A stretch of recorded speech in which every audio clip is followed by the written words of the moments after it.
సంసారం ఖరాబ్ చేసుకొని మొబైల్ విడిచిపెట్టి పిల్లలు విడిచిపెట్టి ఏం చేసుకొని వస్తాం సంసారం చేసి ఆ పిల్లల్ని విడిచిపెట్టి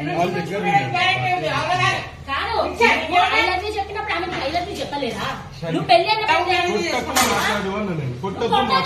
భార్య ముఖ్యమా ఇది ముఖ్యమా భార్య ముఖ్యమా ఇది ముఖ్యమా భార్య ముఖ్యమా ఇది ముఖ్యమా భార్య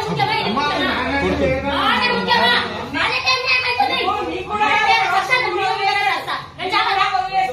నా ముగ్గురు పిల్లలు ఏం కావాలా నా ముగ్గురు పిల్లలు ఏం కావాలా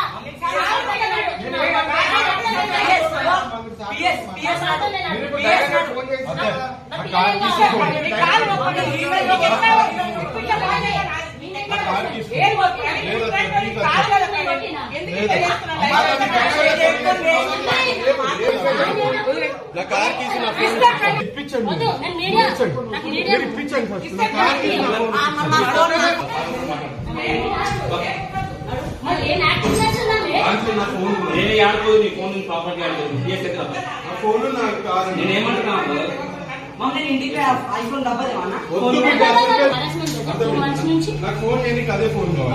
మమ్మీ మాట్లాడకు నువ్వు మంచిగా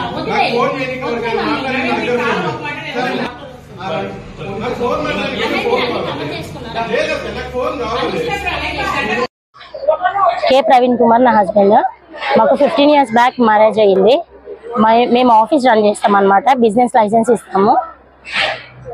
అయితే అందులో ఎంప్లాయీ మా దగ్గర జాబ్ చేసేటామె తనని తిను ఇలా చేశాడు. ఆల్రెడీ ఇంతకుముందు ఈయనకి చాలా అఫేర్స్ ఉన్నాయి. అమ్మాయి ఆల్రెడీ ఒప్పుకుంది ఆడియో రికార్డింగ్ లో. వెళ్ళిపోతా అని చెప్పేసి మళ్ళీ అమ్మాయి వచ్చింది. ఇది 3వ సారి వెళ్ళిపోయి రావడం. అయితే ఇదేంటి అమ్మాయి వాయిస్ రికార్డ్ పెట్టింది వెళ్ళిపోయింది కదా అని చెప్పేసి మా ఆయన ఇంటికి రాకుండా ఇక్కడే ఉంటున్నాడు. ఈ లొకేషన్ కూడా వాళ్ళే షేర్ చేశారు.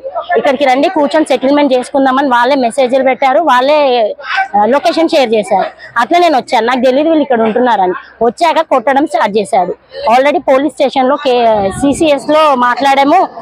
ఆల్రెడీ కోర్టులో కూడా ఇది ఛార్జ్ షీట్ అయిపోయింది. ఈయన అరెస్ట్మెంట్ చేశాడు 4 times మా ఇంటికి వచ్చి, నన్ను నైట్ పూట వచ్చి కేసు విత్డ్రా చేసుకో లేదంటే ఆ అమ్మాయి ఆప్షన్ ఇస్తుంది వారం ఇటు వారం అటు ఉందాం అనేసి అని చెప్పాను. సో ఇప్పుడు నేను వచ్చి అడిగినందుకు నా మీద ఏమంటారు కొట్టాడు. ఆల్రెడీ ఆడియో రికార్డింగ్స్ వీడియోస్ కూడా అన్నీ ఉన్నాయి.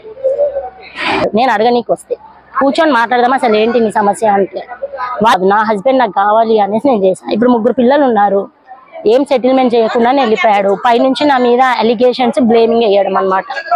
సో అట్లా జాబ్ ఉంది మాకు.